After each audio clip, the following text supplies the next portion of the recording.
Hey everyone, the Sennheiser Momentum 3 True Wireless received a firmware update not too long ago. The firmware version is 2.12.33 and it's massive. A game changer when it comes to how these buds sound. And this now gives you even more sound customization. First is the extra bands in the EQ. So now you get 5 bands compared to 3. So this gives you more freedom to play around with the mid bass and the upper mid range. That's not the massive change, obviously. It's going to be with the sound personalization. So you just go in the app down to the My Sound section, then choose Sound Personalization. And this feature can drastically change how the buds sound, well past how you can tailor them with the 5-band EQ. And a lot of buds have sound personalization nowadays, most of them do, and this is definitely the strangest that I've tried. As you run through the test, you kind of just adjust the volume of certain instruments, then you get your tailored sound. And once I ran through the test and adjusted all the volumes to what I thought was best, it didn't really change the sound too much, which is why I dismissed this feature in the first place. It's not until you fine tune the sound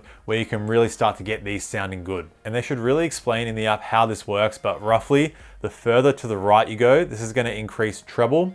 The further to the left, this will increase the mids. Higher up is less bass and lower down is more bass. So for me, I like leaving the dot here, close to the bottom right corner. And with it there, it increases the bass, increases the mids and treble, creates a much more direct sound to the point where I couldn't really recreate it in the EQ. My personal favorite EQ is this subtle bass boost, which I find pushes out a little bit of extra bass and boosts the treble ever so slightly. But this fine-tuned sound kind of becomes that subtle bass boost tuning, but with way more direct mids and treble. And I also find it increases the soundstage slightly, as well as opening up the bass. So the bass doesn't really sound too centered, it becomes a bit wider as well. Kind of similar to what AirPods Pro Spatial Audio does, but not to that level. Now I tried to play around with the EQ, but I just couldn't match what the sound personalization did here. Because in the regular 5-band EQ, you can push out some decent bass, but it's very challenging to increase the treble to the point where the sound personalization does.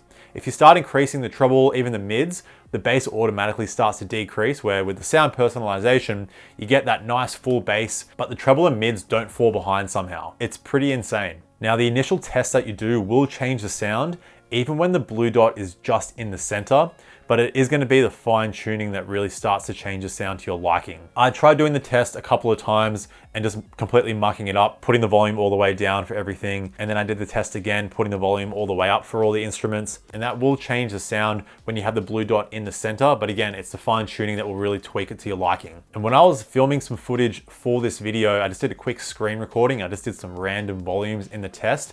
I actually think it sounded the best when I did that. So if you want to copy that, it's playing right now. You can just look back, copy that exactly and see if it sounds good for you. But again, I feel like they've got some algorithm going on, so it does work with the kind of sound that you like to hear. My only issue with it is that you can't EQ the buds further when you have the sound personalization saved. And when you are doing the fine tuning, you can't play your own music. It's just the one default song that plays. So it is kind of hard to hear the changes that you are making until you go back into your own song. And you'll probably notice you might have to go back and forth a little bit. But still, this is definitely worth playing around with, especially if you're a bit of a bass head like me and you want to get as much clarity as possible. The Momentum 3 were already the best at this. With this sound personalization, it just takes it to new levels. But if you own a pair of Momentums, let me know in the comments how the sound personalization worked for you. And if you want to see more Momentum 3 content, be sure to check out this video right here, where I went in depth on my experience with the earbuds over the last year. So check that video out. In the meantime, stay picky and I'll see you in the next one. Bye now.